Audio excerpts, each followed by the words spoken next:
Oleh sebab itu biar kita mau sungguh-sungguh kepada Tuhan, mau setia kepada Tuhan, bahwa Tuhan itu yang kita sembah, Tuhan yang besar, Tuhan yang ajaib. Biar kita mau serukan namanya, kita mau meninggikan nama Tuhan. Mari kita bangkit berdiri semua, kita angkat satu pujian, serukan namanya.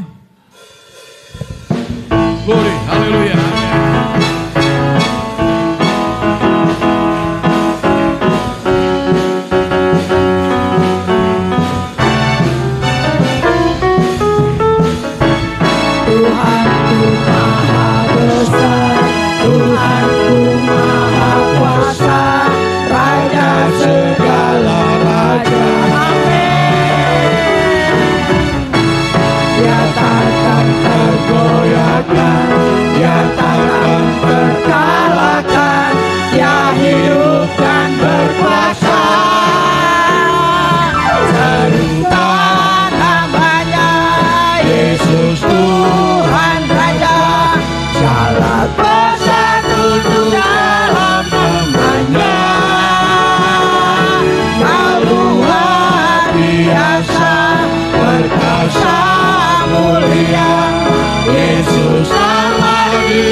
Kita mau serukan terus nama Tuhan, biar kita selalu mengandalkan Tuhan di atas segala-galanya. Kan Allah yang kita sembah itu Allah yang sangat baik, Allah yang luar biasa. Biar kita mau selalu lebih lagi melekat kepada Tuhan.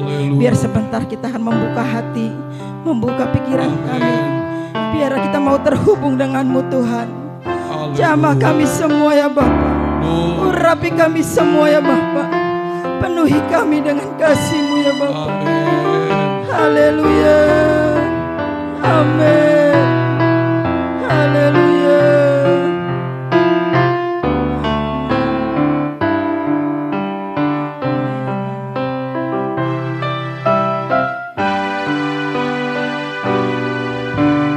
Kasih-Mu layakkan seluruh hidupku.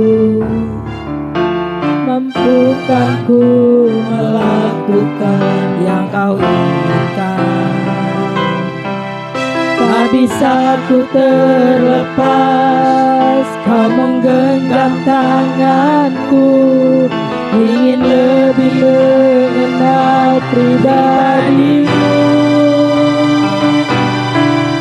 Ku terhubung denganmu, selalu melekat di hatimu. Firman-Mu itulah dasar hidupku, yang berdaulat atasmu. Mari jemaat Tuhan kita bangkit berdiri semua. Kasih-Mu layakkan seluruh hidupku. Mampukan ku melakukan yang Kau inginkan. Tak bisa ku terlepas, Kau menggenggam tanganku, ingin lebih mengenal pribadimu. Ku terhubung denganmu, haleluya, selalu melekat di hatimu. Firman-Mu itulah dasar hidupku, yang berdaulat atasku. Amin, haleluya. Selalu melekat di hatimu.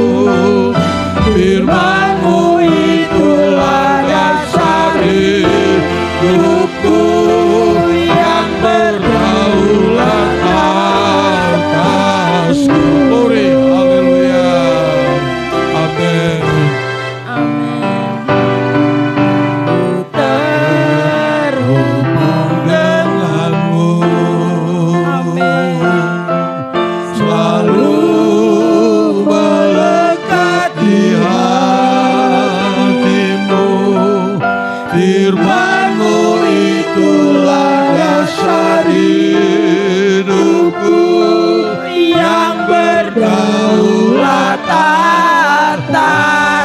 terhubung denganmu. Amin. Kami mau terhubung denganmu Tuhan. Kami mau melengkapi hatimu Tuhan. Jamah kami semua ya Bapa. Jamah kami terus Bapa. Firman-Mu Ajar kami selalu terhubung denganmu Tuhan.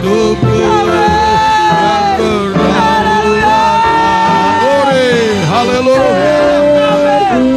Amin. Haleluya. Selalu melekat di hatimu. Firman-Mu itulah dasar hidupku, Yang berdaulat atas terhubung denganmu. Amin.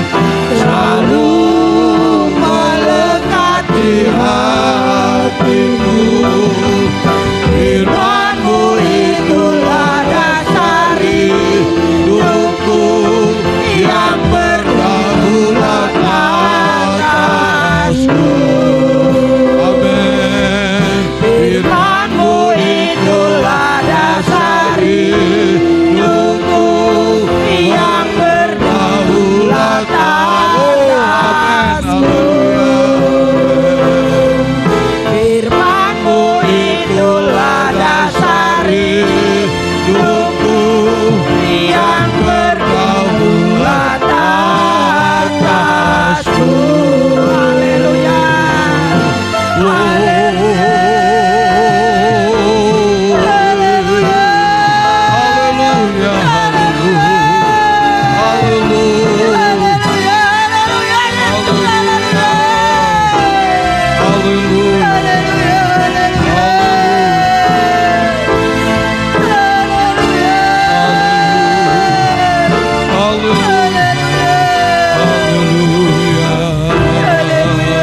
Amin. Haleluya.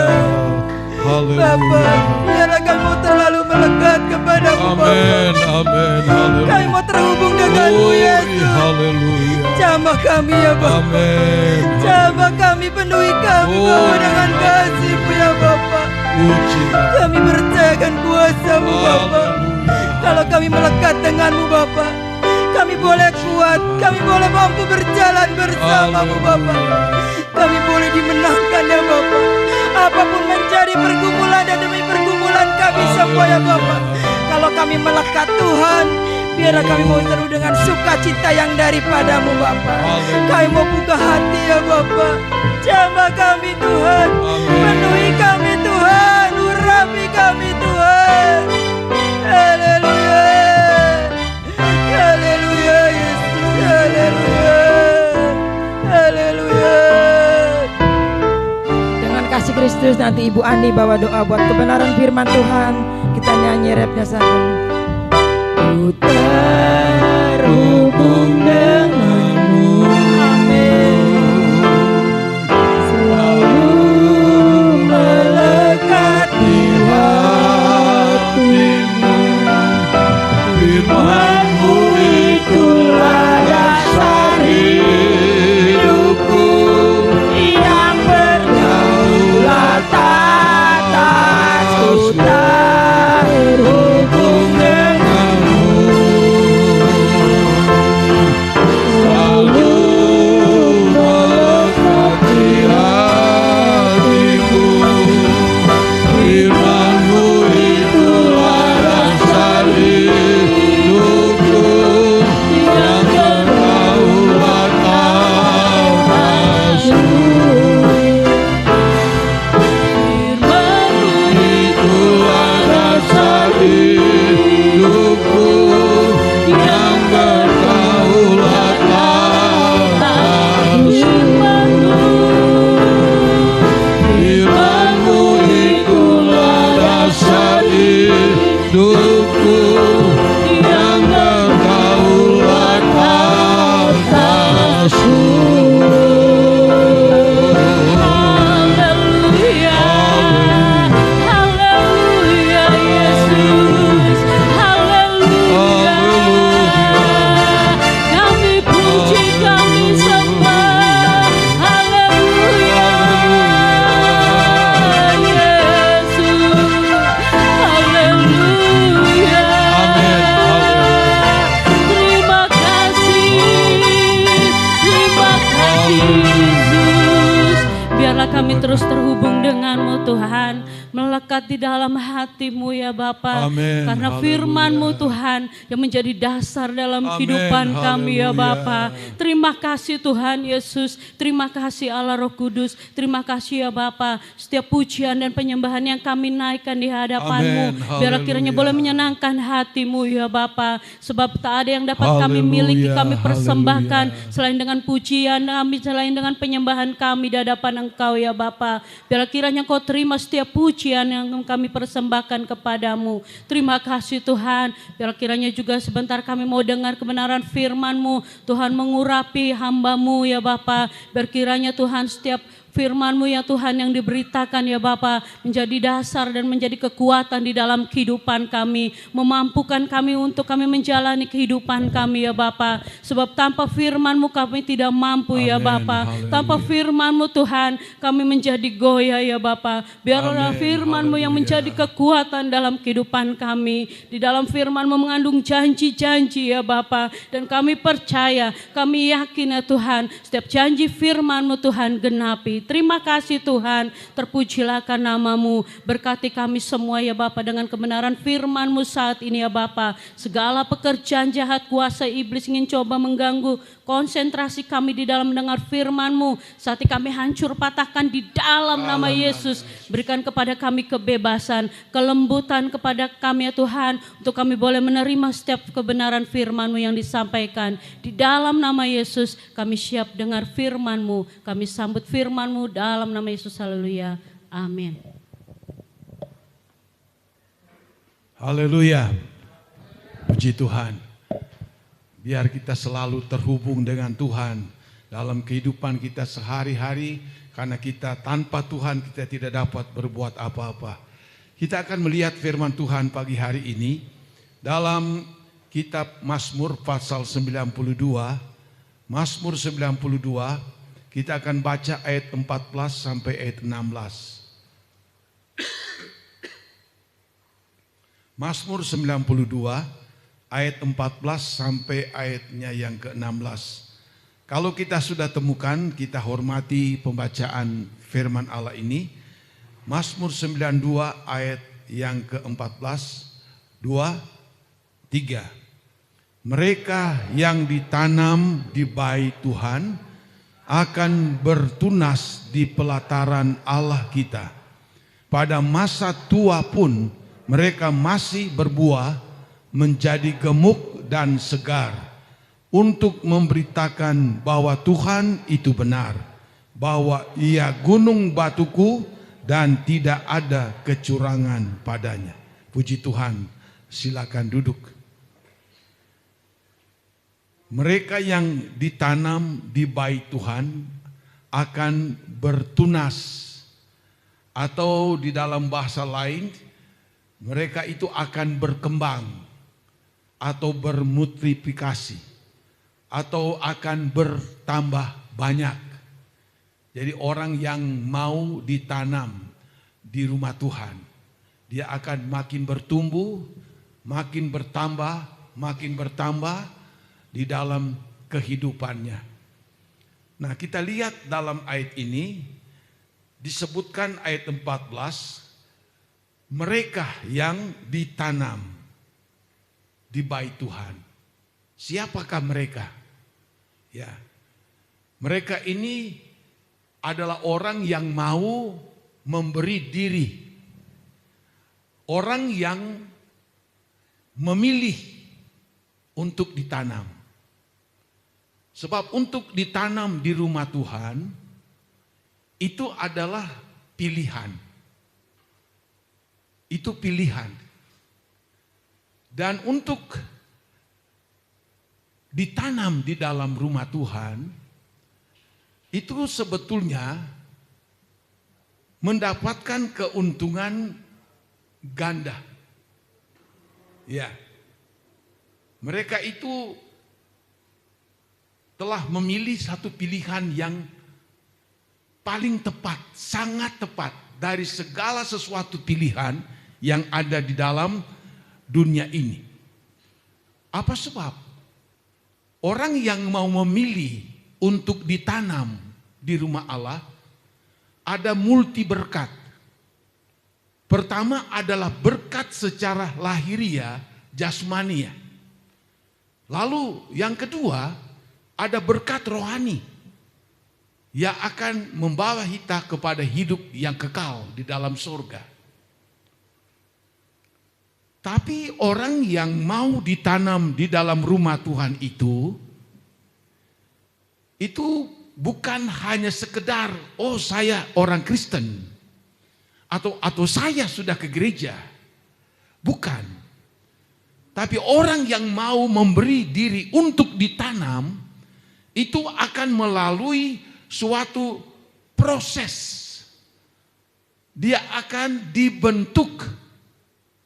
Lalu dia akan dicangkul dalam Injil Lukas, di situ disebutkan. Orang yang berbuah itu, pohon berbuah itu akan dicangkul, dibersihkan, dan dipupuk. Ini istilah gambaran daripada orang percaya yang mau hidup di dalam Tuhan. Dia harus bersedia dicangkul, dibersihkan, dipupuk. Ini bicara tentang bagaimana kehidupan kita harus selalu dikontrol oleh Tuhan. Sehingga ada hal-hal yang tidak baik yang akan mengganggu tanaman itu terhindar. Lalu diberi pupuk. Pupuk itu untuk membuat pohon itu akan bertumbuh subur. Dalam Yohanes 15 bahkan pun yang sudah berbuah itu akan dibersihkan. Untuk dia akan berbuah lebat. Dan orang yang mau memberi diri untuk ditanam di rumah Allah itu orang yang memiliki satu komitmen. komitmen yang kuat. Dan dia akan berkata di dalam dirinya, dari segala yang aku pilih dalam dunia ini, aku hanya pilih Tuhan untuk hidup dan tertanam di dalam rumah-Mu. Komitmen yang kuat ini harus ditanamkan terus-menerus di dalam kehidupan kita. Dan kita itu akhirnya tidak mudah menjadi goyah. Kita harus terus bertahan. Kita harus terus sabar. Nanti kelak akan menghasilkan buah-buah kebenaran yang Allah inginkan di dalam kehidupan saya dan saudara-saudara. Ibarat pohon itu yang ditanam di rumah Allah itu, maka dia akan berakar di dalam kasih. Biarpun dia mau memberi diri ditanam di rumah Allah, tapi kalau dia tidak mau berakar di dalam kasih, maka nanti kelak di kemudian hari, apa yang akan dia kerjakan tidak akan menjadi maksimal. Karena apa? Karena tidak didasari dengan kasih. Makanya Tuhan Yesus memberitahu hukum yang paling utama dari semua hukum. Kasihilah Tuhan Allahmu dengan segenap hatimu, jiwamu, kekuatanmu, pikiranmu, rohmu. Karena dari dasar mengasihi akan Allah ini, maka kita akan mampu melakukan segala keinginan Allah di dalam kehidupan ini. Maka itu sebabnya sangat perlu kita bukan sekedar mengasihi Tuhan, tapi sangat mengasihi, berakar di dalam kasih dari Tuhan. Kedua, kita harus berakar, kalau itu ditulis di dalam Efesus 3 ayat 17, berakar di dalam kasih. Kedua, berakar di dalam Kristus Yesus. Di dalam Kolose pasal 2 ayat 6 dan 7. Apa maksudnya ini? Berakar di dalam Kristus Yesus. Itulah firman Tuhan. Orang ingin ditanam di dalam rumah Tuhan, tapi dia tidak mau berakar di dalam firman. Dia kurang mendengar firman Allah. Sedangkan ibarat pohon itu, bila mana dia berakar jauh ke dalam, dia akan mengambil air di dalam tanah itu, sehingga membuat pohon itu akan bertumbuh baik, bertumbuh subur. Dan akar itu akan mengambil nutrisi-nutrisi yang ada di dalam tanah itu, untuk membuat pohon itu bertumbuh, daunnya hijau, dan nanti dia akan berbuah lebat. Itulah orang yang ditanam di dalam rumah daripada Tuhan. Sekali lagi, dia akan berakar di dalam kasih. Dia akan berakar di dalam firman Tuhan. Sebab tanpa ini, pohon itu tidak akan bertumbuh dengan baik. Bahkan pun dia tidak akan menghasilkan hasil yang baik. Bahkan kalau kita lihat di dalam kitab Kolose pasalnya yang kedua, di situ Alkitab memberitahu, Kolose pasalnya yang kedua ayat 6 dan ayat 7 berkata begini, kamu telah menerima Kristus Yesus Tuhan kita. Karena itu hendaklah hidupmu tetap di dalam Dia. Lalu kedua, hendaklah kamu berakar di dalam Dia. Ketiga, dibangun di atas Dia. Keempat, hendaklah kamu bertambah teguh, bertambah kuat di dalam iman yang telah diajarkan kepadamu, dan hendaklah hatimu melimpah dengan syukur. Orang yang mau ditanam di dalam rumah dari Tuhan, dalam ayat yang kita baca tadi, hendaklah hidupmu tetap di dalam Tuhan. tidak bergeser. Sekali Tuhan Yesus tetap Tuhan Yesus. Tetap di sini tidak tergoyahkan oleh apapun. Nah, ini yang saya sebut, ini adalah satu pilihan, satu komitmen. Sebab orang yang tidak tetap di dalam Tuhan, dia akan mudah bergeser, dia mudah digoyangkan, maka akan sangat sulit ibaratnya pohon itu, dia itu akan menghasilkan buah yang baik. Bila mana dia itu tidak berakar, tidak dibangun di dalam Kristus, akan sangat sulit. Tapi kalau kita berkomitmen, Tuhan, aku akan tetap tinggal di dalam Engkau, tidak akan bergeser. Aku akan berakar di dalam Kristus Yesus. Aku akan mau dibangun di dalam Kristus Yesus. Dan aku akan bertambah kuat dan bertambah teguh di dalam Tuhan. Apa yang terjadi? Ibarat pohon itu yang ditanam di dalam rumah Allah. Maka pohon itu pasti dia akan mendapatkan nutrisi, air yang baik untuk membuat pohon itu akan tumbuh segar, tumbuh bagus dan akan menghasilkan buah.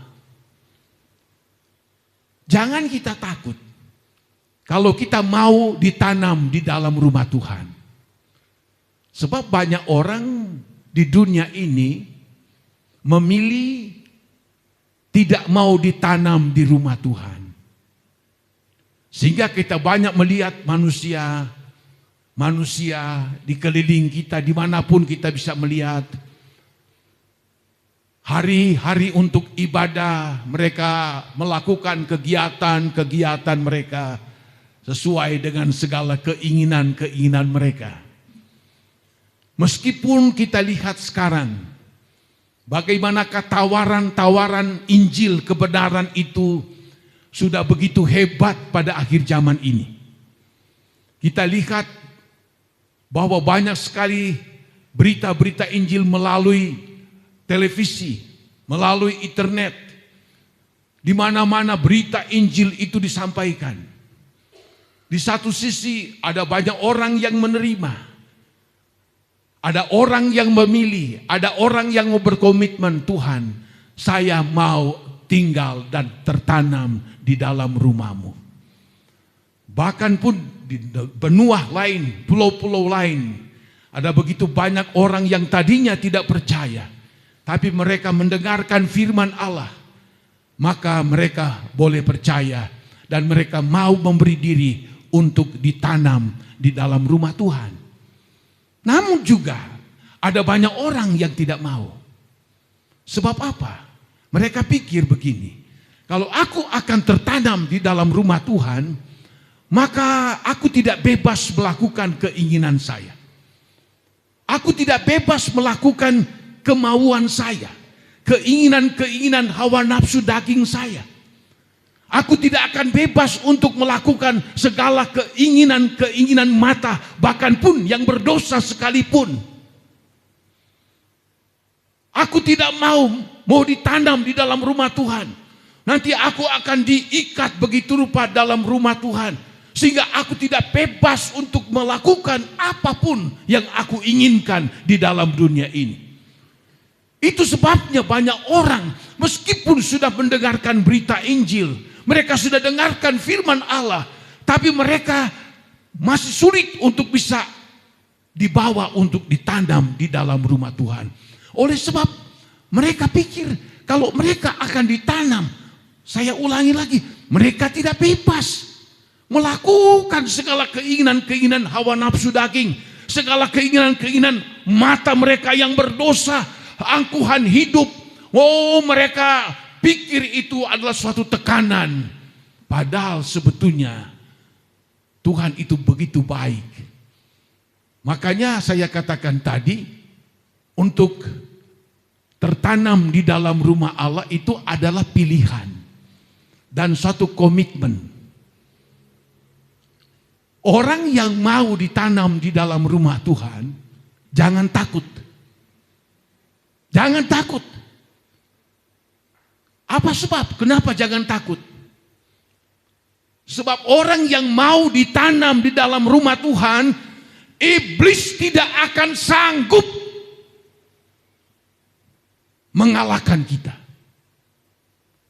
Kemarin ini saya lihat satu khotbah dari seorang pendeta. Dulu dia suhu yang sangat terkenal. Dia telah belajar begitu lama sekali dalam ilmu hitam. Dia katakan dia bisa mengambil roh manusia. Dia bisa ambil, lalu dia taruh di botol, lalu dia tutup biar dia kelengar di situ. Dan itu berulang-ulang kali dia lakukan. Lalu dia dalam kesaksiannya, ada seorang hamba Tuhan datang kepada saudaranya kebetulan di situ. Orang itu adalah orang Kristen, tapi si orang yang saudaranya ini suku. Lalu diajaklah dia oleh pendeta ini, Pak, ayo percaya Yesus, Tuhan Juru Selamat. Dan segala firman disampaikan. Dia marah, ini kesaksiannya. Dia marah. Lalu dia katakan dalam hatinya, lu nanti sebentar, saya comot rohmu ya, biar kau kelengar di situ. Benar. Lalu dia bersemedi karena jengkelnya sama si pendeta ini. Lalu dia ambil. Lalu waktu dia mau comot, set, tiba-tiba si pendeta ini ada suatu sinar yang menutupinya. Wah, kaget dia. Lah, kenapa begini? Dia coba lagi. Set, begitu lagi. Berkali-kali dia coba. Tidak mempan. Lalu dia katakan apa? Orang yang benar di dalam Tuhan. Orang yang percaya kepada Tuhan. Jangan takut disantet. Jangan takut kepada iblis sekalipun. Karena apa? Akan dijaga, akan dilindungi, akan dipelihara oleh Tuhan Yesus Kristus. Dan akhirnya suhu hebat ini bertobat. Ada beberapa mereka yang berkecimpung di dalam dunia hitam, bertobat, dan sama kesaksian mereka. Tidak mempan. Saya juga merasakan itu selama di sini, apalagi zamannya bangun gereja di depan dan sekarang yang ini. Saya tahu, saya rasakan itu. Tapi tidak mempan. Ini keuntungan kita yang mau ditanam di dalam rumah Tuhan. Ada pembelaan dari Tuhan, ada perlindungan daripada Tuhan.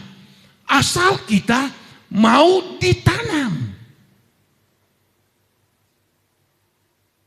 Beberapa waktu lalu, entah sampai sekarang ini mungkin masih ada, di kota-kota besar terjadi tren yang sebetulnya kurang baik. Dan itu juga banyak hamba-hamba Tuhan yang sungguh-sungguh mengatakan seperti itu. Yaitu mereka mau datang beribadah. Bebas karena tempat-tempat yang dipilih untuk beribadah itu bukan gereja seperti ini. Di tempat umum, misalnya di mall atau di mana. Mereka datang ke situ. Beberapa waktu mereka ikut ibadah. Tapi berjalannya waktu, bosan. Kebetulan di situ ada 3 tempat di tempat itu, tempat ibadah. Coba lagi ke situ. Dia coba sekali, 2, 3, 4 kali. beli resep, pindah lagi. Coba lagi di sini. Pindah-pindah. Lalu dia dengar ada iklan. Ada tempat ibadah, datanglah. Ada mujizat terjadi. Usahamu akan diberkati oleh Tuhan. Ada terobosan yang luar biasa. Dia coba lagi datang ke situ. Jadi dia itu tidak menetap di dalam suatu tempat ibadah. 1 tahun berkali-kali dia pindah tempat. Dia bosan di sini, dia pindah di sini, pindah begitu terus, muter terus menerus. Dia tidak tinggal tetap di dalam Tuhan. Dan bagaimanakah orang ini akan bertumbuh? Bagaimanakah orang ini akan berakar dalam kasih? Bagaimanakah orang ini akan berakar dalam firman dari Tuhan? Tidak akan mungkin. Ibarat pohon, dia baru setengah tahun ditanam di sini, lalu dicabut pindah lagi ke sini, baru setengah tahun dicabut lagi, terus dicabut, akhirnya mati bantut, tidak akan berhasil. Itu tren-tren yang terjadi. Entah sekarang masih ada seperti itu. Sehingga ada seorang hamba Tuhan, dia bertanya kepada seorang ibu, Bu, ini saya ikuti kesaksian seorang pendeta. Ibu itu sebenarnya itu jemaat mana sih, Bu? Sebab bingung. Lalu ibu ini dengan gampang berkata begini, saya jemaatnya Yesus. Oh ya, jemaatnya Yesus. Hebat sekali, Bu. Nanti kalau ibu ada masalah, ada persoalan, ada tantangan, nanti gembalanya ibu adalah Yesus, mintalah pertolongan sama dia. Bukan pendeta, bukan seorang gembala. Jadi sulit. Si ibu ini bingung. Tuhan tidak akan langsung turun. Dia memakai hamba-hamba Tuhan sebagai wakil dari Tuhan untuk melayani akan jemaat Tuhan. Karena ibu ini tidak mau ditanam di dalam rumah Tuhan, dia bebas memilih seinginnya saja, semaunya saja. Apa yang akan terjadi kalau seperti ini? Dia tidak mau dibentuk. Dia tidak mau diproses, tidak mau. Dia tidak mau pikul salib. Dia tidak mau menyangkal diri. Dia dengar pendeta di sini khotbah keras, dia cari lagi pendeta lain yang mungkin lembut. Setelah di situ dia lihat, waduh, tidak cocok, dicari lagi. Saya akan cari pendeta yang selalu berkhotbah tentang berkat. Tapi setelah dia tunggu di situ lagi, ternyata belum juga. Dia cari terus. Ibarat pohon, dia tidak tertanam di dalam rumah Tuhan. Akan sangat repot sekali seorang Kristen kalau dia memiliki cara yang seperti ini. Itu sebabnya perlu gereja lokal seperti kita di sini. Dari gereja lokal itulah kita dapat beribadah kepada Tuhan. Kita dapat mendengarkan firman Allah. Firman Allah sekeras apapun firman Allah. Kita berkata, puji Tuhan, ini prosesnya Tuhan. Ini cara Tuhan membentuk saya. Dan saya akan berakar di dalam kasih. Saya akan berakar di dalam firman Tuhan. Saya akan tetap kuat di dalam Tuhan. Karena saya selalu mendapatkan nutrisi-nutrisi yang saya butuhkan di dalam kehidupan rohani saya. Sehingga ada banyak orang Kristen puluhan tahun jadi orang Kristen, tapi tidak dewasa-dewasa rohani. Bantut rohaninya. Tidak bertumbuh baik. Apalagi menghasilkan buah. Ini akan jadi kesulitan besar. Waktu saya ke Surabaya, anak saya antar di Pakuwon. Ada orang Surabaya di sini, Pak Dendi, ya. Pakuwon, besar sekali, paling besar saya dengar di Surabaya. Itu satu mall itu 5 tempat ibadah. Bayangin, 5 bukan 5 kali, 5 gembala. Jadi tidak senang di sini, pindah sini. Tidak senang sini, pindah sini. Nggak senang, pindah lagi. Wah, pendeta bakaot baik, keras baik. Jadi cari yang mereka suka. Ini sangat menyulitkan. Ini namanya tidak mau ditanam di dalam rumah dari Tuhan. Tidak mau. Tuhan ingin kita mau ditanam. Terjemahan lama berkata begini, yang tertanam di dalam rumah Tuhan.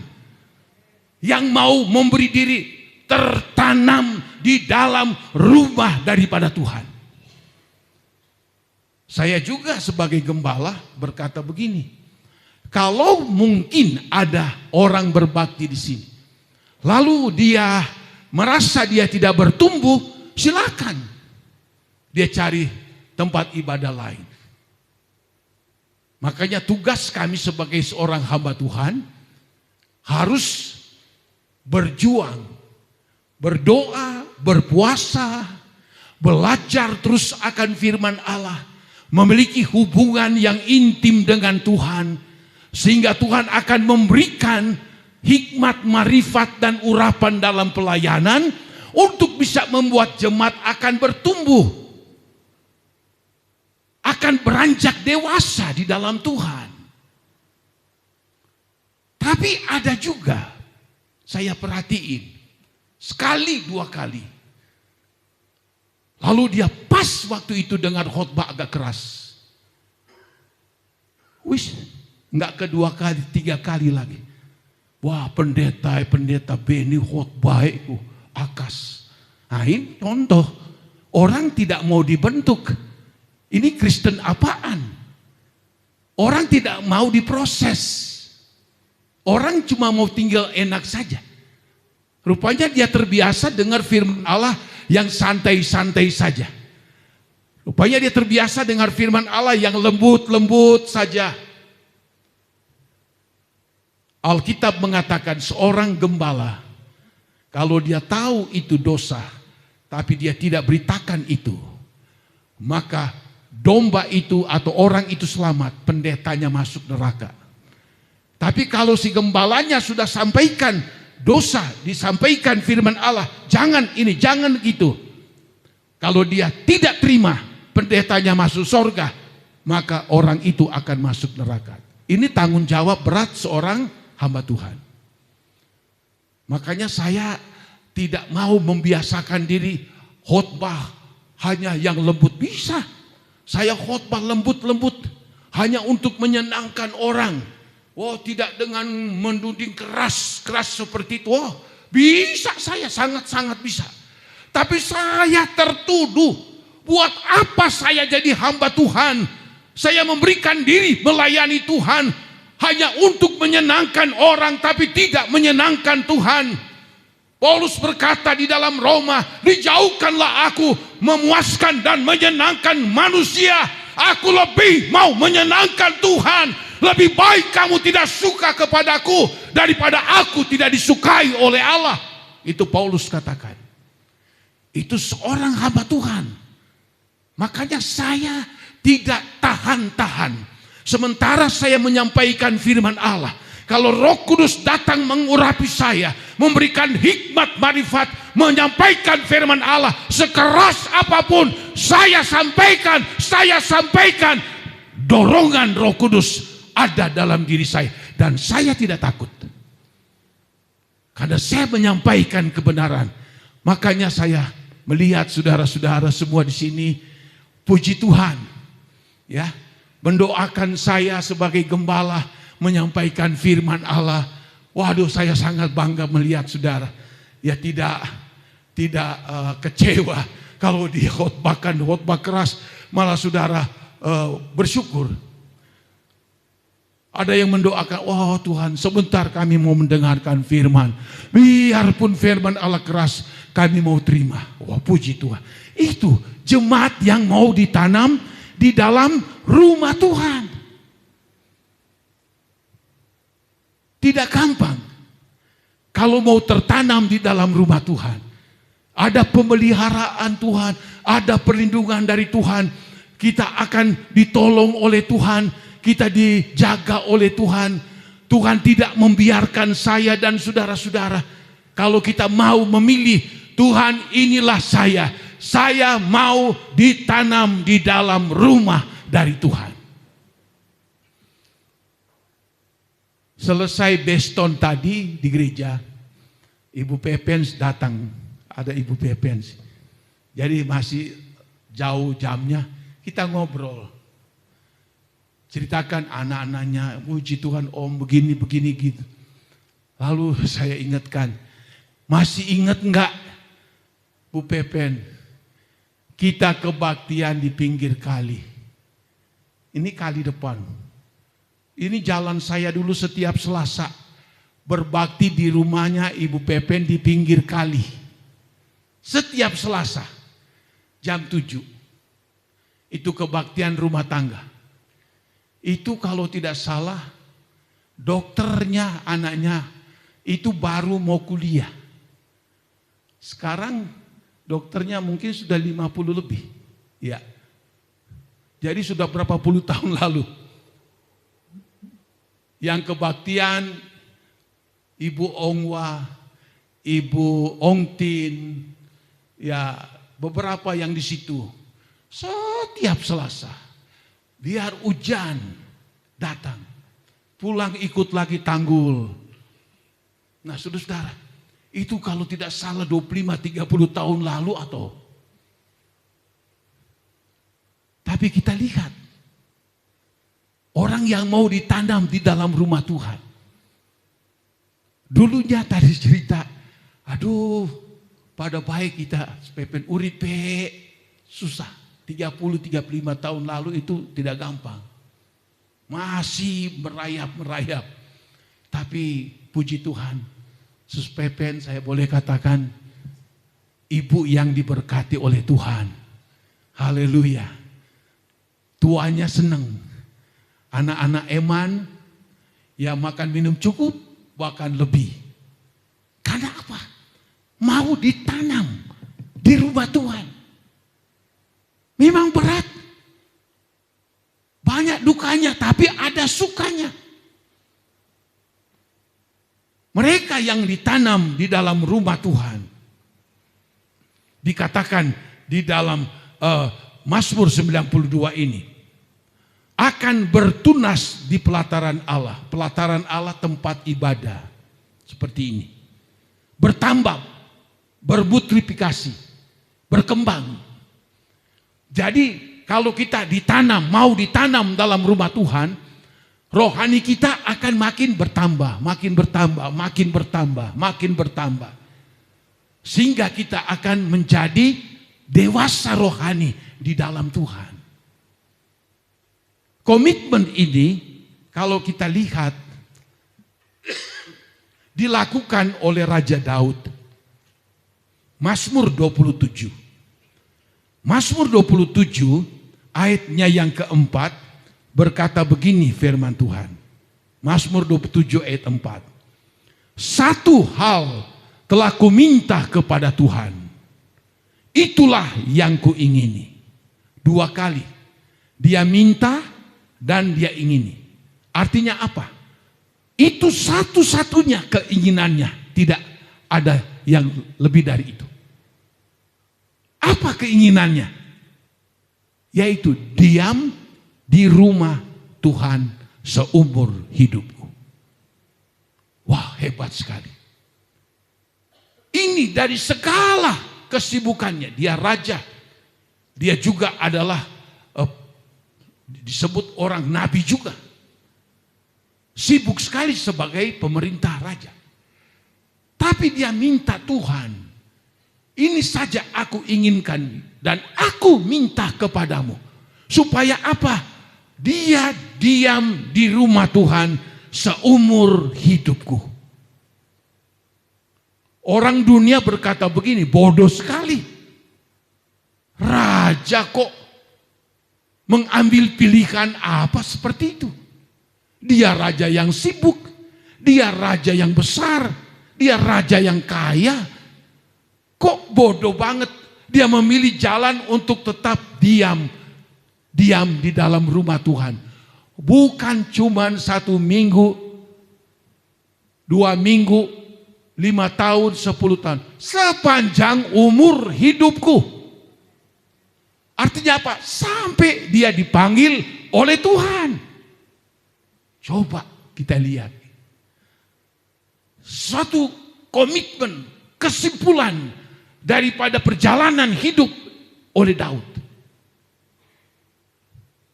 Biar seumur hidupku, aku mau tinggal diam di dalam rumahmu. Hebat. Untuk apa? Dikatakan di dalam ayat ini, yaitu menyaksikan kemurahan Tuhan. Apa artinya ini? Kalau dia datang di rumah Tuhan, dia datang beribadah sama Tuhan. Dia datang memuji menyembah Allah. Dia datang mendengarkan firman Allah. Dia disadarkan. Dia hidup hanya oleh kemurahan dan kebaikan daripada Tuhan. Sebab Daud dia pernah berkata begini. Hanya selangkah saja aku dengan kematian. Cuma selangkah. Bukan 1000 langkah. Cuma selangkah. Tapi kalau aku boleh hidup, ini bukan karena aku. Makanya ada ayat dalam Mazmur 63. Dia katakan begini. Oh Tuhan, kemurahan-Mu lebih daripada hidup. Maka itulah sebabnya lidahku memuji Engkau. Kebaikan Tuhan lebih dari hidup ini. Artinya apa? Hidup kita dibatasi dengan umur, dengan waktu. Tapi kemurahan Allah itu tidak pernah terbatas. Makanya dia sebutkan dalam ayat ini, aku datang dalam rumahmu menyaksikan kemurahan Tuhan. Nah kalau dia dapati dirinya sehat, dirinya kuat, bisa masih bernapas, ini semua hanya oleh kemurahan dari Tuhan. Aku datang beribadah, aku datang memuji dan menyembah Engkau ya Tuhan dalam rumah ibadahmu. Itu semua aku saksikan sendiri, itu semua adalah kemurahan dan kebaikan Tuhan. Lalu yang kedua, dan menikmati baitnya. Dalam bait Allah itu ibadah, itu ada tata cara ibadah seperti kita di sini. Ada pembukaan doa dulu. Habis itu ada pujian dan penyembahan. Waktu memuji menyembah Allah, Daud seorang raja, dia menikmati itu. Dia nikmati waktu, kesempatan, tenaga yang ada di dalam dirinya untuk memuji-muji akan Tuhan. Dia senang sekali ada dalam rumah Allah. Ada ayat berkata, 7 kali aku memuji Allah dalam 1 hari saja. Dia nikmati ibadah. Dia buang jauh-jauh itu pikiran-pikirannya yang sebagai seorang raja kan dia banyak sekali pekerjaan. Tidak peduli. Dia diam di dalam rumah Tuhan, menikmati pujian, penyembahan kepada Allah. Dia datang berdoa dan bersekutu. Dia nikmati semua kehadiran dari Allah di dalam ibadah itu. Apalagi menikmati bait Allah. Firman Allah pun yang disampaikan, dia nikmati. Sekeras apapun firman Allah yang disampaikan oleh hamba Allah yang membawa firman, oh, dia tidak berkata dalam hati, waduh keras banget, aku tidak suka itu khotbah itu. Daud tidak, dia nikmati firman Allah keras, firman Allah pahit sekalipun, firman Allah seperti api membakar, firman Allah seperti palu memukul sekalipun, dia nikmati firman Allah, pujian, penyembahan dan doa dan firman Allah, dia nikmati. Ini kunci menyenangkan hati dari Tuhan. Kalau saja kita menikmati ibadah kita, wow, luar biasa sekali. Makanya saudara, ada berapa jemaat berkata begini, Om, kalau ada jemaat yang datang ke gereja, di dalam gereja ada yang main HP terus, coba Om ditegur baik, ya. Masa sementara memuji Tuhan, masa sementara dengar firman Allah, lalu dia sibuk melihat HP. Tapi saya juga, aduh, gimana ya? Semua berdoa bayar, baik, jangan. Memang nggak ada mungkin 1-2, ada 1-2 kali anak muda mungkin, tapi tidak semua. Ya, kenapa? Orang kalau diganggu dengan HP tidak akan menikmati pujian, penyembahan, udah lewat. Firman Allah sebaik apapun lewat, tidak akan ada gunanya. Dia tidak menikmati. Kenapa Daud diberkati? Jasmani, lahirianya, rohaninya diberkati. Kenapa? Dia selalu datang dalam rumah Allah. Dia tidak sekedar ditanam, tapi dia dikatakan menyaksikan kemurahan Allah. Dia menikmati akan bait daripada Allah itu. Luar biasa sekali saudara. Ibadah kita kecil dibandingkan di tempat lain. Di Nigeria saudara, ada satu gereja 3 kilometer panjang, 3 kilometer lebar. Orang beribadah berapa lama? 1 kali 24 jam. Mereka datang dari pelosok-pelosok jauh, berjalan kaki atau naik kendaraan. Mereka datang beribadah dan mereka betul-betul ibadah 1 hari lamanya. Bagaimana saya ikutin? Ada satu kelompok memuji menyembah Allah. Ada kelompok yang lain karena 3 kilometer saudara. Waduh, jauhnya seperti apa? Dari sini kayaknya sampai ke Ciret mungkin lewat lagi. Sini mungkin sampai di Ilir ke sana lagi. 3 kilometer lebar, 3 kilometer panjang. Ada beberapa hamba Tuhan Indonesia pernah datang dan mereka saksikan. Merinding mereka melihat ibadah. Orang ibadah, selesai ibadah, memuji, menyembah Tuhan, dengar firman Allah. Mereka tidak langsung pulang. Mereka pergi di ruangan lain lagi, di tempat lain. Untuk apa? Mereka berdoa, bersekutu di dalam doa lagi. Lalu ada giliran lagi ibadah jam sekian. Mereka ikut lagi 1 hari. Nah, kalau saja kita 2 jam sedikit bahkan kurang sekalipun, kita rasa berat.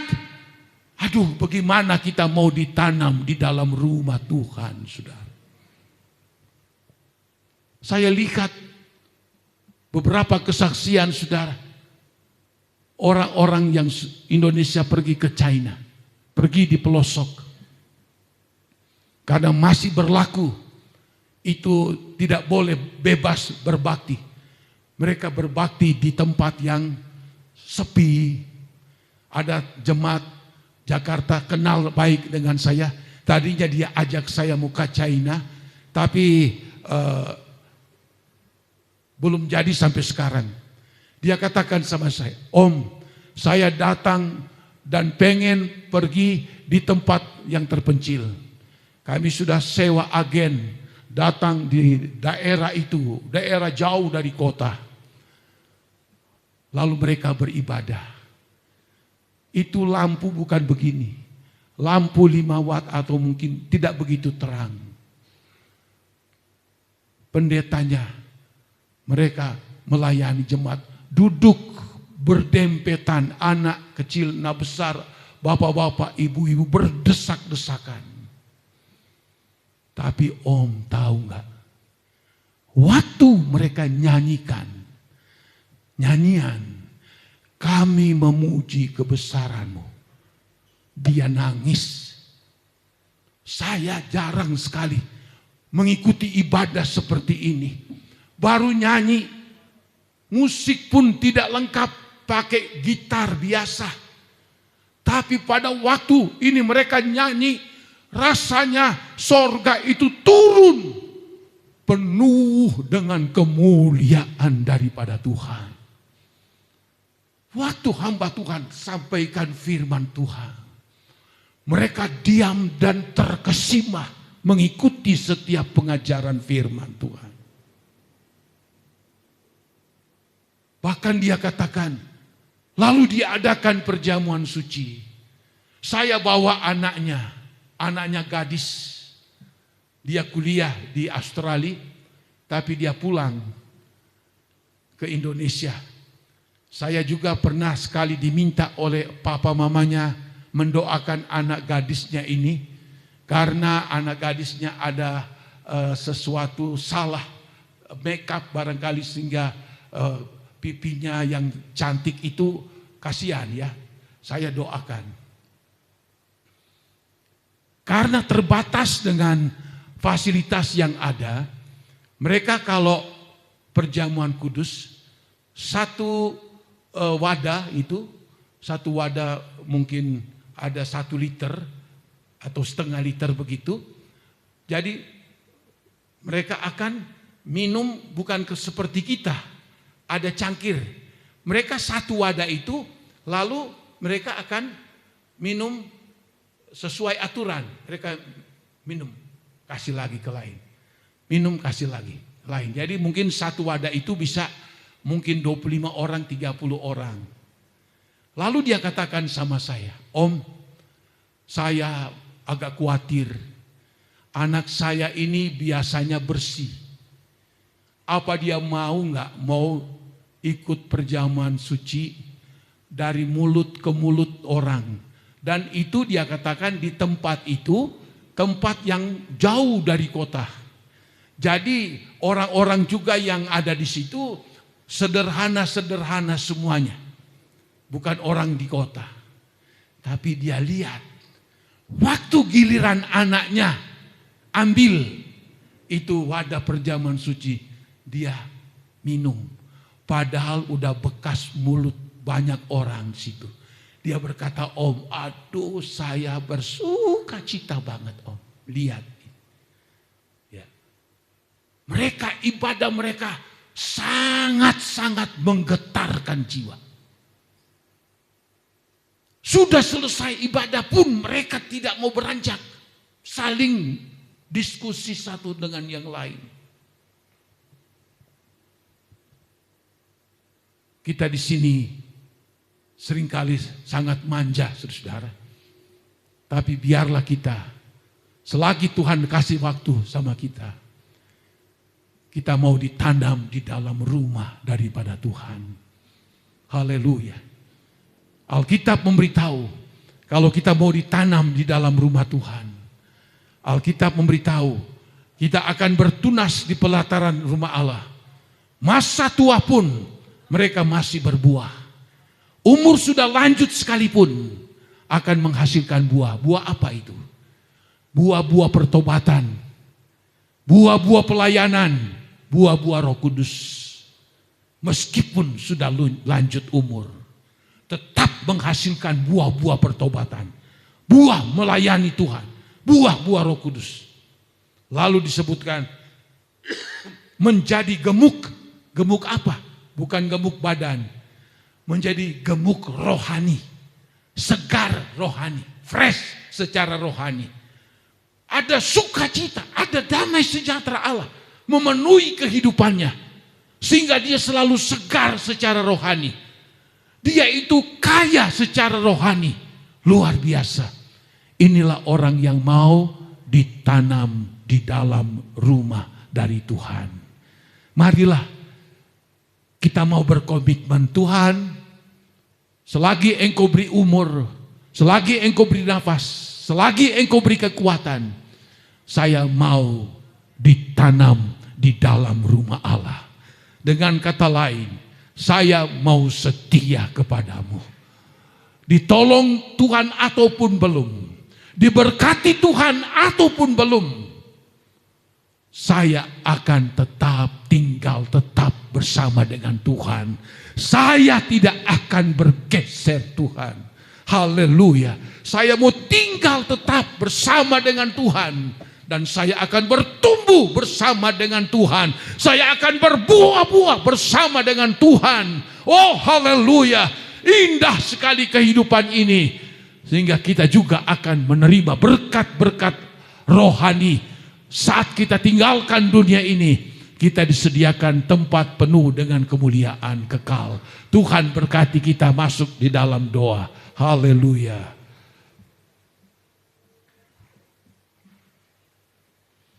Glory.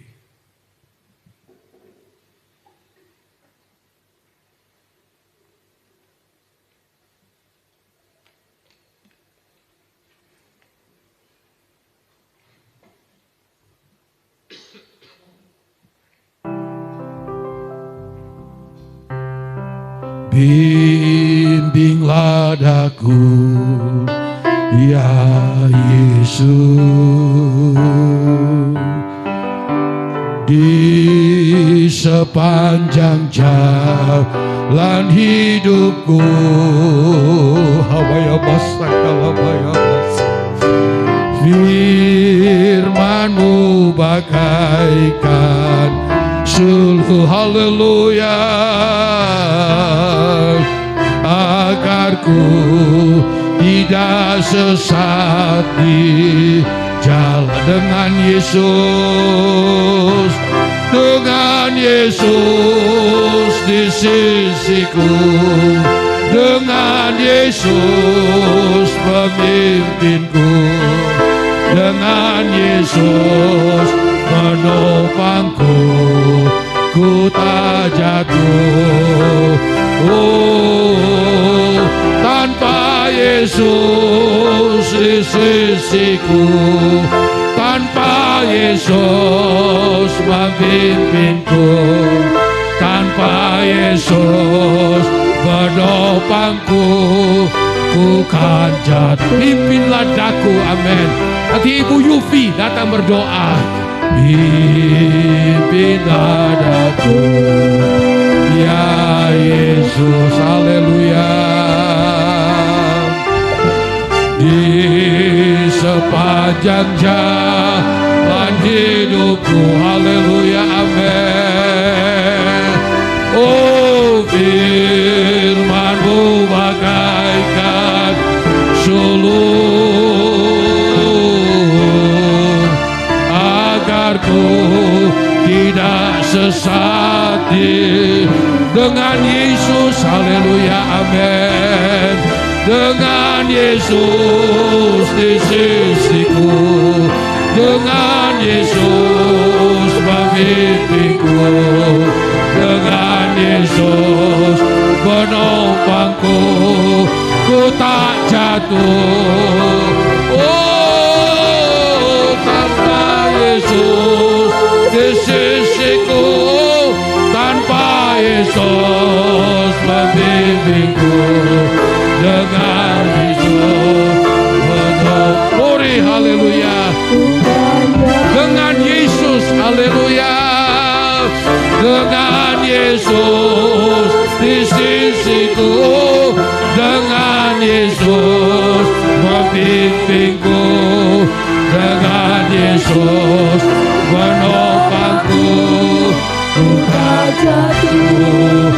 Oh, tanpa Yesus di sisiku, tanpa Yesus memimpinku, tanpa Yesus menopangku, ku kan jatuh.